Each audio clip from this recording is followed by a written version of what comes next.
Hello नमस्कार, स्वागत आहे आपल्या सगळ्यांचे नेहरू विज्ञान केंद्रामध्ये।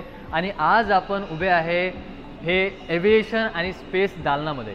मागे जे तुम्हाला दिसते आहे ते आहे ब्रिस्टल हरक्युलस रेडियल इंजन। हो, आणि हे जे इंजन आहे हे वर्ल्ड वॉरच्या काळामध्ये, जेव्हा वर्ल्ड वॉर दुसरा होता त्या काळामध्ये या इंजनचा भरपूर प्रमाणात यूज करण्यात आला आहे। कारण याचा जो पॉवर आहे तो जवळपास 1500 हॉर्स पॉवर ते 2000 हॉर्स पॉवर इतका आहे। त्याच्यानंतर राष्ट्रीयकरणाच्या काळाच्या अगोदर म्हणजे जवळपास 1953च्या आधी याचा यूज एअरलाइन्स आपली जी इंडियाची आहे त्याने यूज केला। आणि याचं जे वायकिंग जे मॉडेल होतं एरोप्लेन ते आपण यूज केलेलं आहे भरपूर प्रमाणामध्ये।